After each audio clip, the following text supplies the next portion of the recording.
Good afternoon. Peel police are searching for a suspect accused of murdering his parents in Mississauga last night. Officers searching for 46-year-old Jordan Sanguin, who they describe as armed and dangerous. CP24 Steve Ryan has been following this investigation. He joins us live now from the scene with more. Steve.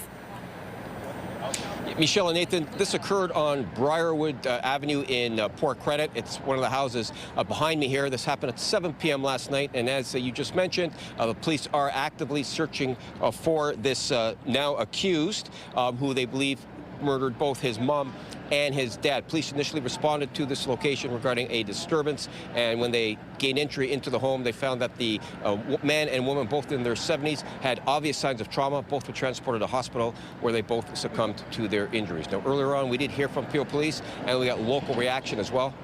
Here's what we were told. We attended and located 2 elderly victims suffering from life-threatening injuries. Despite the efforts of emergency services, both of these individuals succumbed to their injuries. Through our investigation, we have identified a suspect. That is their son. He's been identified as a Jordan Sanguin, 46 years of age. Jordan is described as male white, slim build, 5'10". When I come to work, when I see the cars, everything, then I'm so surprised what's happening here. Then I find out this is the guys kill his parents. The guys who's killed the parents, he's my regular customer. The suspect comes in here often. He's my customer. He's very nice guy. I never heard about like that. He's a hard worker. He's a construction guy. Now, the 46-year-old is considered armed and dangerous. It's worth repeating.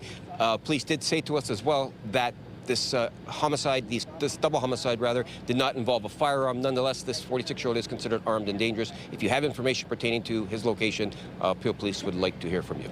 Michelle, I'll send it back to you. CP24 Steve Ryan, thank you. Police meantime are investigating a suspicious death near Keele and Eglinton. A man was found with life-threatening injuries in a laneway in the area around 2:15 a.m. Life-saving measures were performed there at the scene, but the man later died in hospital. An autopsy will be performed to determine a cause of death. Police have not provided further details. Billionaire businessman Frank Stronach has been found guilty of sexual assault and indecent assault. The decision brings to an end a trial which began in February. CTV Jon Woodward has been following the case and joins us live now with more. John. Nathan, Stronach didn't show any emotion as the verdicts were read out by Justice Anne Malloy this morning, despite this being a remarkable fall from grace for the 93-year-old billionaire who is now convicted of 2 sexual crimes. Stronach arrived in court this morning with his legal team at University Avenue. The founder of the auto parts giant Magna International had pleaded not guilty to 12 charges from 7 complainants that stretched back to the 1970s. As the trial went on, several charges were dropped or withdrawn, but in the end, the judge found 2 women credible. One, a former employee at Stronach's nightclub Rooney's that told the court Stronach groped her. The other, a woman who said she was sexually assaulted when she went to Stronach's apartment. Outside the court, there was relief for those who watched the charges get whittled down. I know that these historic sexual assault charges are incredibly difficult to prosecute, so it's a great relief that 2 of the charges survived the attacks on the integrity and the memories of the 7 complainants. It's a relief this isn't the outcome. I was afraid it was going to fare far worse for the Crown. And what it does do is it sets the stage for the Governor General to revoke Frank Stronach's Order of Canada. The man does not deserve any honours. It's certainly a question of credibility and reliability when it comes to sexual assault allegations. And as we can see, the defense lawyer, Lior Shemesh, did an incredible job at knocking out what would have been the majority of charges and the most significant ones. And it's very difficult, obviously, for complainants when they have to testify, particularly about events that are decades old, as you mentioned. So these, on the spectrum of criminality, these are the least serious. They're still sexual assaults and indecent assault, which is historically effectively the same thing. Sentencing is in September, and obviously, again, we'll take the time, digest the decision, and ask for what we think is the most appropriate sentence in the circumstance of offences that happened in 1977 and an offence that happened in 1983. What is his response to the decision today? Mr. Stronach has always been very faithful. I mean, he's very faithful in the criminal justice system and Canada. And he really is a national treasure, and he should be treated as such, in my respectful opinion.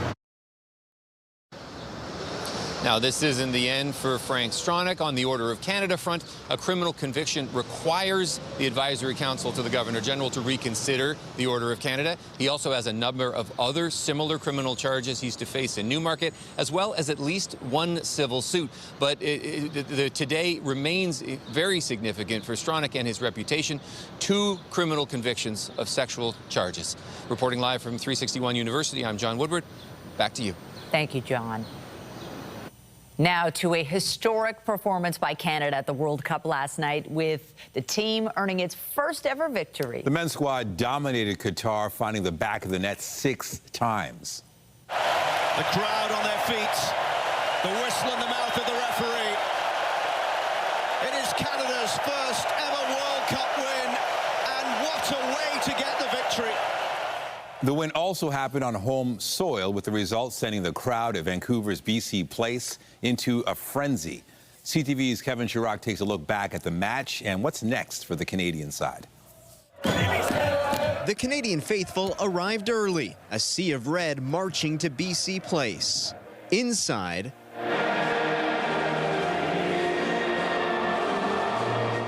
a chorus of "O Canada" from more than 50,000 fans. Canada has had trouble scoring in the past, but not on this day. Kyle Larin got things rolling, and they were just getting started. Takes a deflection, it's Jonathan David! Jonathan David, criticized for his play in the opener, bounced back in a big way, scoring the first ever hat trick for a Canadian man at the World Cup. It wasn't all a celebration. Midfielder Ishmael Kone went down with a serious leg injury, but Canada pushed through. A dominant 6-0 win over Qatar, marking the country's first ever World Cup victory. I think it was just a complete performance from the team, and I guess we just showed the world who Canada is. After the final whistle, fans poured out of BC Place, and as you can tell, the party was just getting started. Pacific Boulevard turned into a dance floor. National pride and unity on display. Electric. It was something else. Going all the way. We're going all the way. That's right, all the way. Yes, Canada, what a game, what a game. We came from Montreal just to say this. It's amazing. We made history today, right? 6-0, history. With the lopsided win, Canada controls its own destiny. A win or even a tie with the Swiss on Wednesday means Canada will finish atop Group B. Kevin Chirac, CTV News, Vancouver. And Prime Minister Mark Carney addressed the team in the locker room after the match, praising the actions of Ishmael Kone and the team following his injury. It's in moments like that that you see character, a real team. He applauds the fans coming off. He shakes the hands of the Qataris coming off. Saliba comes on, steps up, scores. You hold up his jersey. Carney attended the game alongside his wife, as well as FIFA President Gianni Infantino. They were among thousands who packed BC Place to take in the match. And for more on the team's big win, we're joined by CTV's Craig Krause in Vancouver. Craig, we were hoping for a win, but that was just massive. I'm sure the city's still buzzing. It was electric. It was absolutely electric, Nathan. And good to see you both, Michelle and Nathan. It was the environment here in Vancouver. It's hard to put into words. I was among that crowd that was going from this bar that's just in front of me here and going around that last mile around Science World and to BC Place, chanting names from the team, of the senior men's team, chanting the anthem. It was an incredible atmosphere here in the city of Vancouver. But it wasn't just the 52,000 plus that was inside of BC Place. It was the thousands that are scattered around the downtown core. Granville Street was shut down for pedestrians. We saw tens of thousands of people in the downtown area celebrating after that big win over Qatar, 6-0. That happened all the way into the early morning hours. I took a drive before our morning hits here in Vancouver at about 5:30 a.m. and there were still people downtown celebrating this win. It was absolutely incredible for the city, and moving forward, I can't even imagine what it's going to look like next week.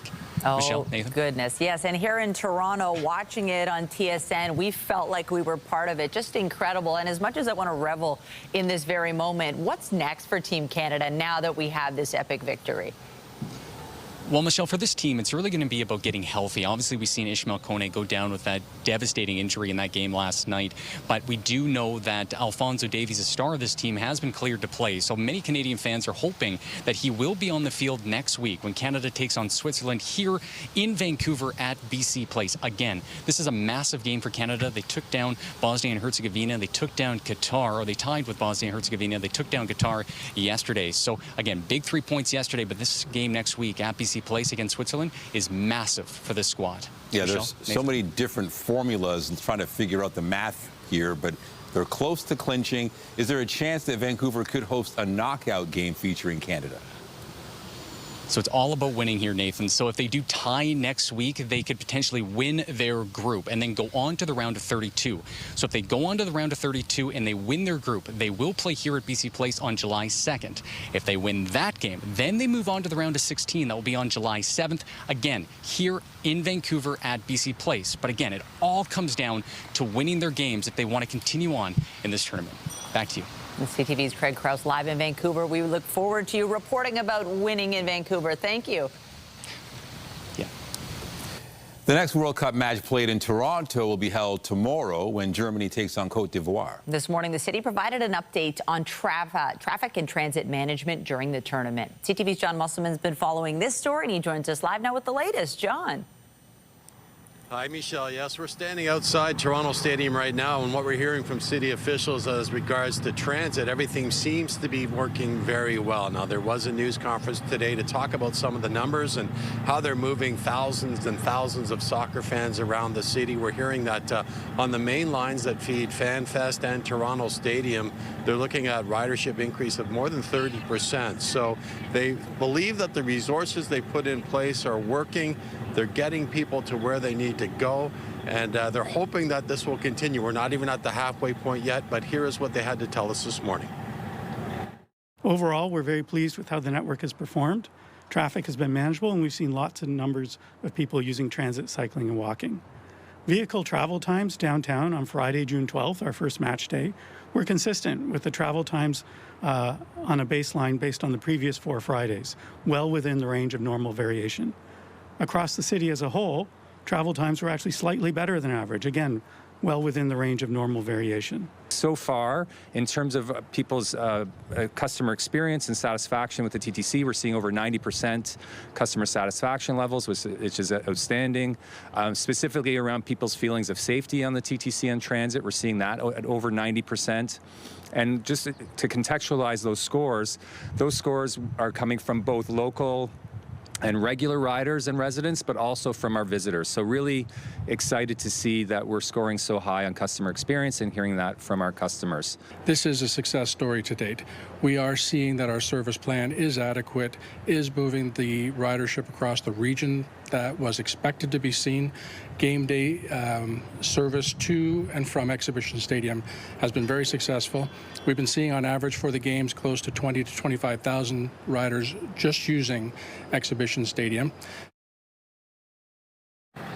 So it's pretty quiet around the stadium today. This is a non-game day, but as you mentioned, tomorrow it will be very busy down here, 4 o'clock tomorrow afternoon for the big game with Germany and the Ivory Coast. Reporting live, I'm Jon Musselman. I'll send it back to you. Thank you, John. Meanwhile, a collision and fire on the Gardiner Expressway this morning sent 2 people to hospital.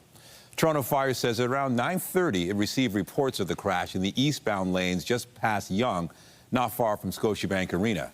As many as 4 vehicles were involved in the crash. Paramedics say they transported 2 people from the scene, both with serious but non-life-threatening injuries. Traffic was forced to exit the Gardiner as emergency crews responded, but 1 eastbound lane has since reopened. There are no scheduled subway closures this weekend, but the TTC is preparing to roll out its summer service schedule. As of Monday, weekday service will resume on the 200 and 201 bus routes connecting Rouge Hill GO Station to the Toronto Zoo and Kennedy Station to Bluffers Park. Service on the 92 Woodbine will increase in the evenings, Monday to Friday, for riders headed to or from Woodbine Beach. At the same time, some express bus service will be suspended, with officials citing reduced demand as the reason there. Meantime, the TTC says it's adding more capacity on Line 5 Eglinton during weekday rush hours, with trains arriving every 3 to 4 minutes during peak periods. And we are rolling into another weekend in June with really lovely conditions on tap. We've got sunshine in store and comfortable temperatures. What more could you want? A live look at Nathan Phillips Square. Lovely seeing the pitch. Always busy during the World Cup. Lindsay Morrison is here with everything you need to know. Lindsay. And Michelle, you're right. It is looking like a really nice weekend, and a nice kickoff to the weekend happens today. Nice to see clear sky across southern Ontario. A lot quieter on the satellite and radar today compared to yesterday when we had those scattered showers and in and out clouds. We are still windy today. This is worth pointing out. Winds still directly out of the west at this hour, gusting close to 50 kilometers per hour in places like Hamilton, Peterborough, and Niagara Falls, but not gusting to 70 anymore. 22 degrees is where we stand this hour at Pearson Airport, on our way to a forecast daytime high of 24 degrees. Technically, we are on the cool side of seasonal the next few days. It's a sunny one today. UV index number 8 is what we can expect for today, and there's lots more sunshine to look forward to this weekend. Coming up, we'll take you through the Father's Day forecast. That's ahead. For now, Michelle, over to you. Thank you, Lindsay. Premier Doug Ford will be holding his annual barbecue today. Ford Fest is taking place today in Scarborough. Ford Fest runs from 5 p.m. to 9 p.m. at Thompson Memorial Park near Brimley and Lawrence. The Premier says the free event, which has previously been held in the Ford family's backyard in Etobicoke, will include hot dogs and burgers, as well as giveaways for the first 500 guests. There will also be carnival rides for the kids. A new poll from Liaison Strategies finds the Ontario Liberals are building momentum. My hypothesis is once they choose someone, it's going to be a lot harder for them to hang on to these numbers, because right now you don't know which of the 5 or 6 you're getting. And so it's sort of choose your own adventure. What I will always say is trend is more important than any individual poll. Since March, we've been seeing this very tight band of support between the Liberals and the Conservatives. And, you know, they could be back up on top next week, or they could be tied again next month. It really will depend. Premier Doug Ford's approval rating dipped to 26% in the most recent poll, with 66% of respondents saying they think the province is heading in the wrong direction. 34% said they would vote for the Ontario Liberal Party, which represents a 3-point lead over the Premier's PC party. Meanwhile, 20% indicated they would vote for the Ontario NDP.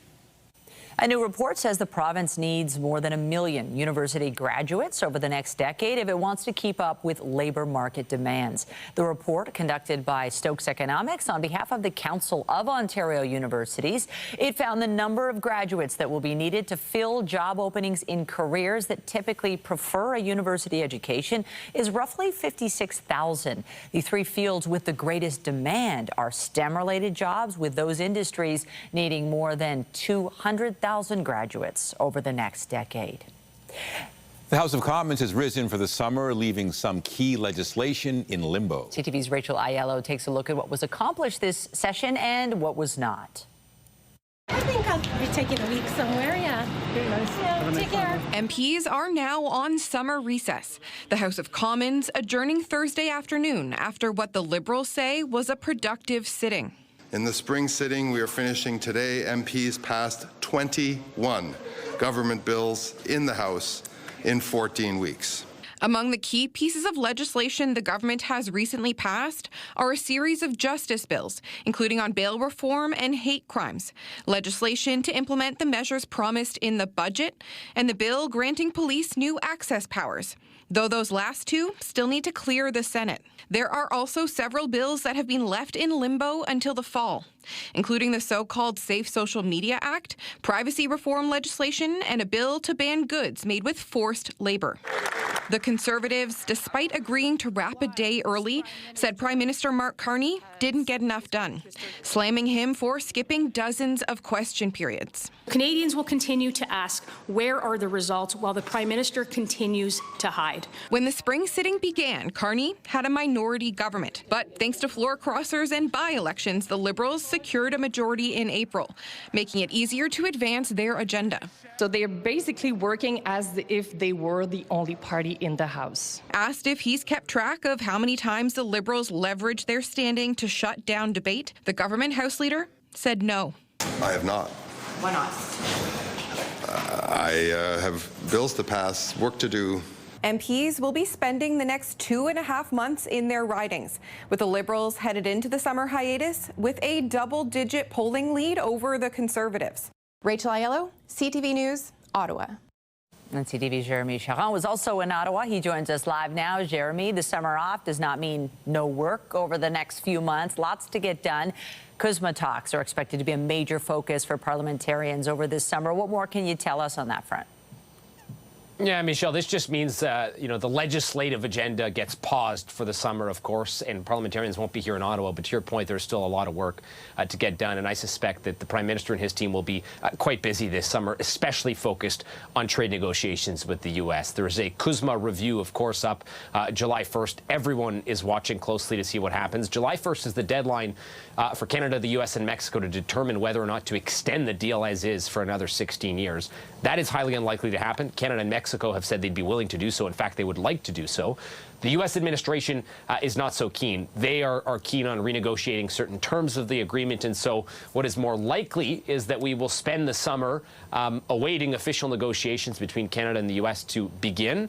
And we will see the new terms of a new deal negotiated throughout that period. It could take some time, could take a year or multiple before we see a new iteration of the Canada-U.S.-Mexico agreement. But it is highly likely that the one that exists right now will not remain past July 1st. And so what we're likely to see this summer is a lot of focus on those talks and whether or not Canada is able to accomplish what it is looking to accomplish. They are trying to, gain some or get some relief for industries hit hard by tariffs, steel and aluminum industry, the auto sector, softwood lumber.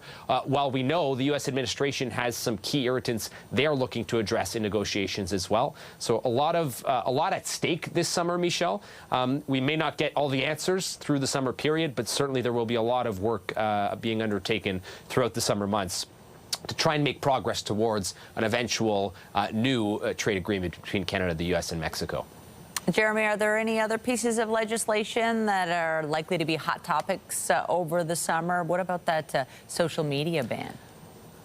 Yeah, I think the social media ban will be certainly a contentious, topic of conversation throughout the summer. Of course, a new piece of legislation that the government's tabled did not get through the House of Commons prior to the summer break. It was never expected to. I think that will be something that will be certainly focused on, and the government will be looking to frame the conversation around that, what they're looking to achieve and how it could work moving forward. The other big one that I think many will be focused on is a privacy reform legislation. The government has been working on new privacy reform legislation in the context of specifically its new AI strategy. We've heard a lot about, what kind of guardrails will exist to protect Canadians as the government moves along with its new AI strategy. That privacy reform is looking to ensure that Canadians like you and I have access to certain things that can help us protect our privacy online in this new age. So the government is touting this as a key piece of legislation that will help be a safeguard with its new AI strategy. So I expect we'll hear a lot about that, and that'll be one of the first kind of priorities come the fall session for the government. CTV's Jeremy Charron live in Ottawa on this Friday. Thank you. Yeah, anytime, Michelle. In Lebanon, Israel and Hezbollah have agreed to renew their ceasefire, but not before there was an escalation in fighting. 18 people were killed in Israeli airstrikes overnight, and 4 Israeli soldiers died in attacks by Hezbollah. The deadly exchanges have created uncertainty about the timing of negotiations between the U.S. and Iran. Talks between the two sides scheduled for today in Switzerland have been postponed as the fighting flared. Tehran has insisted ending the fighting in Lebanon is one of the conditions for a broader U.S.-Iran peace deal. Some tense moments in California when a shark was spotted following a surfer. The drone video was taken off the coast of Santa Cruz recently. The shark was seen lurking after the man on the board caught its attention. The predator began to close in, circling that surfer. At one point, it went right up behind the man, closing to within a few feet before peeling off. But through all of this, it's unknown if the surfer ever even had any idea that the shark was there. Well, it was a windy day yesterday, a blustery one for sure. Here's a look at some of the peak gusts that were recorded across our province. Waterloo, Ontario, upwards of 70 kilometers per hour. Us too at Toronto Pearson. Today, it's a little less windy, but still breezy out there overall.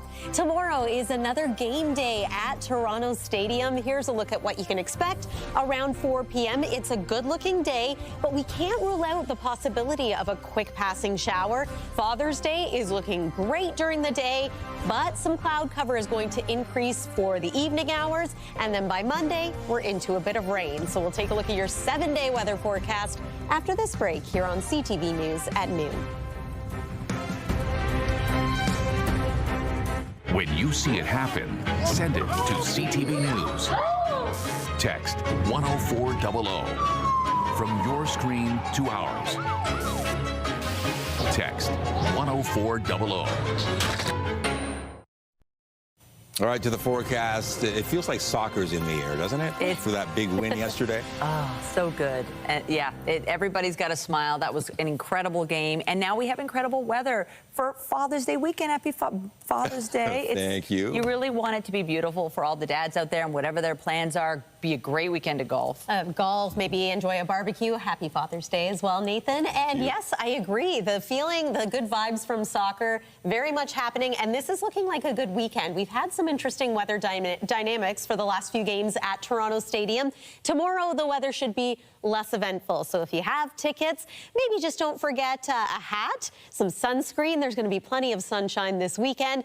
Next week, there are a few more games too, and the weather could be a little more unsettled then. So let's give you an idea of what you need to know. Weather is brought to you by the Presler Law Firm Injury Lawyers. You don't pay unless they win.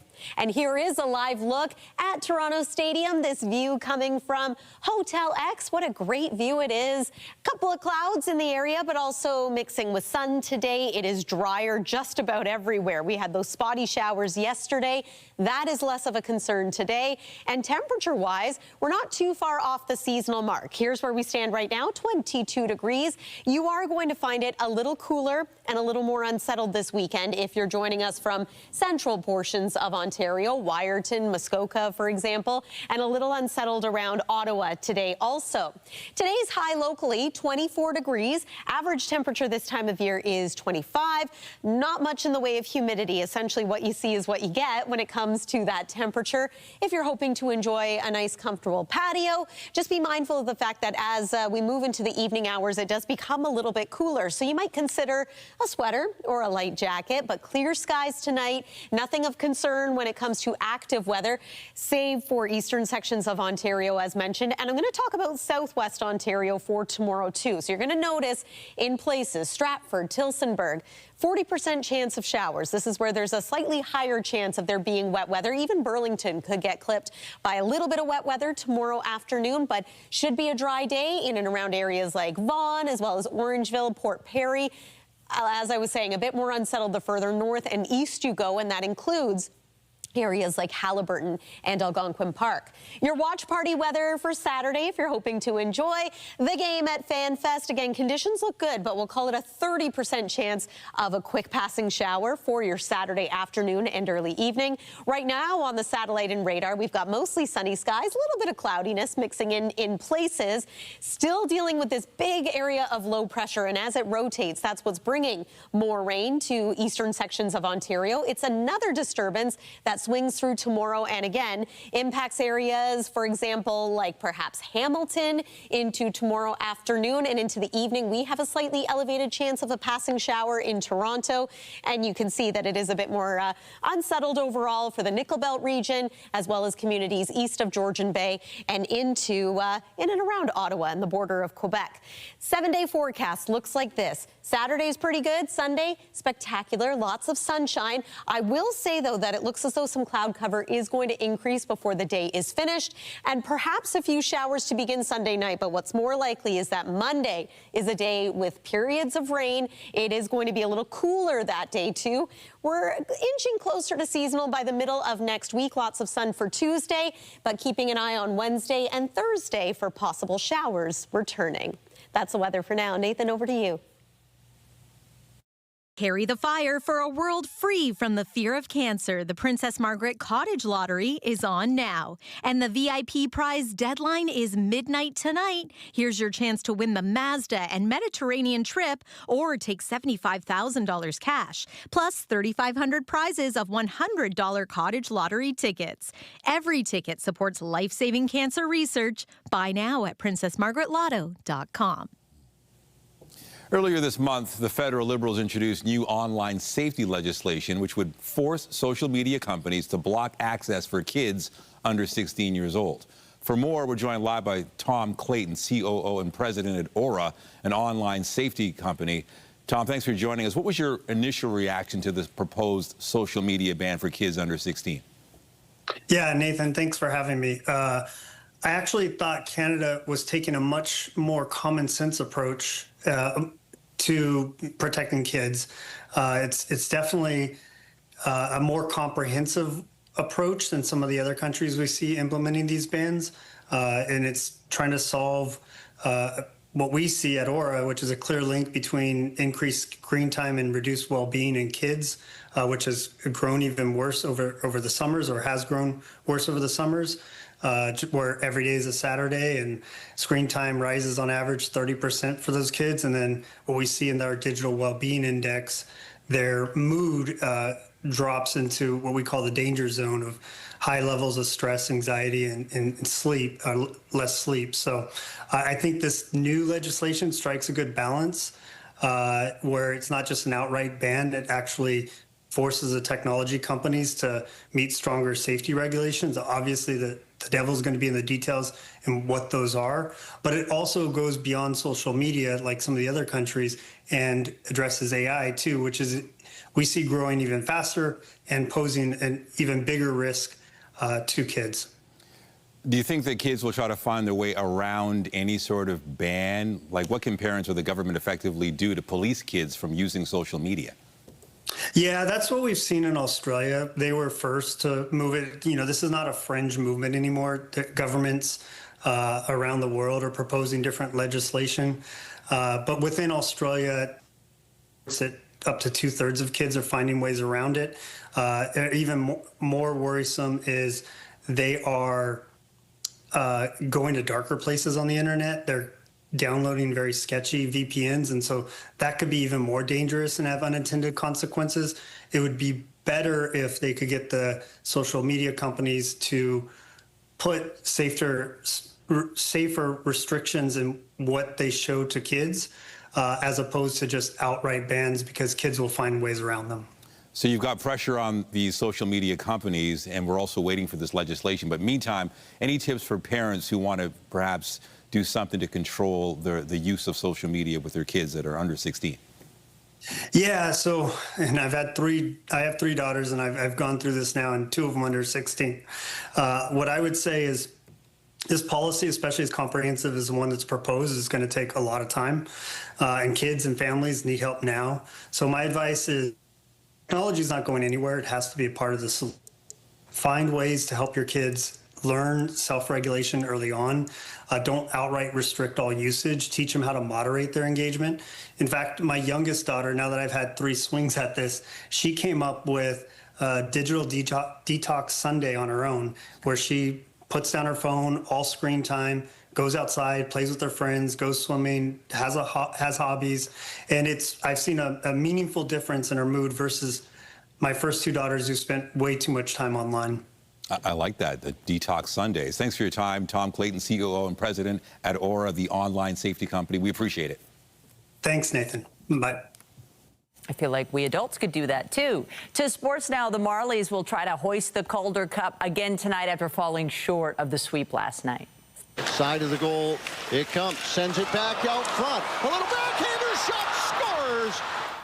The Chicago Wolves came from behind to beat the Marlies 4-3 in overtime in Game 4, spoiling the Marlies' chance at sweeping the Calder Cup final. The teams are back on the ice here in town at Coca-Cola Coliseum tonight. Puck drop set for 7 p.m.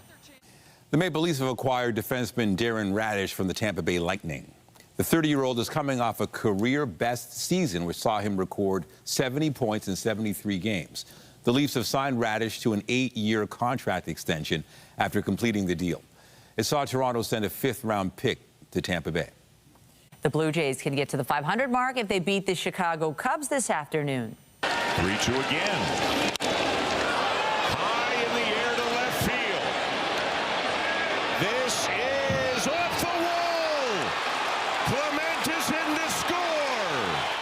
A double by Brandon Venezuela in the top of the 9th inning in Boston yesterday afternoon, lifting the Jays to a 4-3 win over the Red Sox, completing a 3-game series sweep. First pitch against the Cubs is set for 2:20 p.m. in the friendly confines of Chicago's Wrigley Field. The Tempo will be looking to snap a 3-game losing skid when they take on the Connecticut Sun tonight. Harrison and Mabry. Mabry. Nothing but net yet again. The team is coming off a 113-91 loss to the Indiana Fever on Tuesday. The Tempo's most recent win came against the Sun June 10th. Tonight's game is set for 7:30 in Connecticut. You're watching CTV News at noon. There is more to come. Stay with us.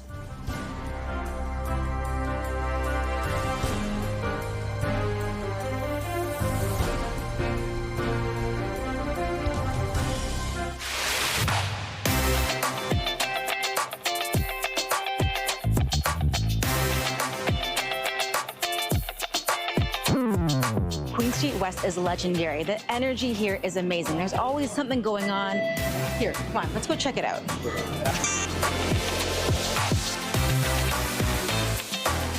Trinity Bellwoods has something for everyone. They've got tennis courts, volleyball courts, a baseball diamond. And if you have a dog, and it kind of feels like everybody in the city has a dog, myself included, they have a fantastic off-leash dog park. And pro tip, if you're coming during cherry blossom season, it's one of the maybe quieter spots to come and snap a pic of the beautiful flowers.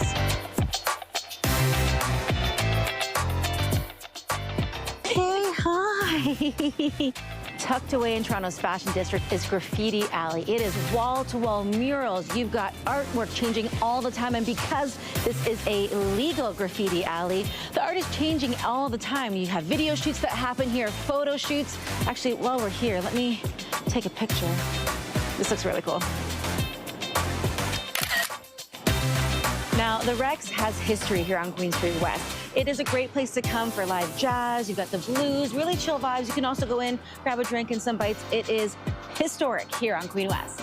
The Drake Hotel is just one of those really cool spots in the city. They have amazing food inside and cocktails. If that's your thing, they've got options for days. Located in the West Queen West Little Portugal neighborhood, Badi Ali has got some of the best pizza in the city. And yes, it is known for its slices, but also for its long lines. But I promise you, it is worth the wait. This Italian gelato spot is a must in the summertime, or honestly any time of year. It is small, but it is always packed. But don't worry, the line moves fast.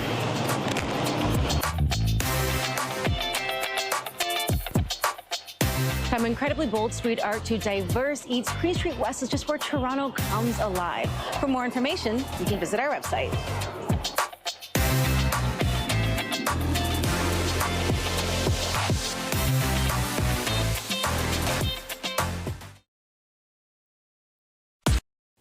The owner of Toys R Us has been buying up some of the company's assets directly, and now a new court filing shows it's doing that so it can try to keep the company afloat. The Canadian Press has seen a letter to that effect filed on behalf of owner Putman Investments. Toys R Us has been in creditor protection since February. A letter from the parent company's lawyer says his client has a license to keep using the name Toys R Us through at least January of next year. At that point, the plan is to request an extension of that license or to rebrand Toys R Us with a new name. Putman Investments last week reached a deal to buy up several store leases, inventory, and other assets. The arrangement still needs court approval. It has been more than a year since the TTC stopped accepting tokens and paper tickets, and now the city's ombudsman is out with a report questioning how that process played out. In late October 2024, the TTC said it would soon stop accepting older fare types as the system transitioned to relying fully on Presto cards and tickets. The deadline for using tokens and paper tickets was extended to June 1st of 2025 with no refunds offered. Ombudsman Kwame Addo says his office was contacted by several riders who'd saved up large amounts of those discontinued fares and were negatively impacted. A report from Addo's office says it was difficult to determine exactly how the decision not to offer refunds was made. It recommended changes at the TTC to strengthen and document decisions about fares. The TTC says it accepts the recommendations. Still to come, gearing up for what could be the biggest video game launch ever. We'll have more on Grand Theft Auto 6 when we come back. After a number of delays, Rockstar Games has set the stage for what some industry watchers expect to be the biggest video game launch on record. Gonna do this? We're doing it right. Yo, D, this full effect? Grand Theft Auto 6 is the latest title in the action-adventure series. It's arriving 13 years after its predecessor, which was rated M for mature. Players take on the role of a romantic pair of protagonists navigating the criminal world of a fictional U.S. state inspired by Florida. On Thursday, Rockstar shared the cover art for GTA 6 and said pre-sales will launch next week, ahead of its expected November release date. The latest entry in the Toy Story franchise is off to a strong start at the box office. Halt! Who goes there? Whoa, whoa, whoa! I come in peace? It's been too long, cowboy. Variety reports Disney and Pixar's Toy Story 5 brought in $17.5 million U.S. in North American previews last night. That's the best results in previews for any movie so far this year, as the animated sequel tracks towards the best overall debut weekend of the year. Hollywood insiders are forecasting ticket sales ranging from $145 to $175 million. Coming up, Kitchener's bowling community has rallied together to spare a local alley from closing. The details when we come back.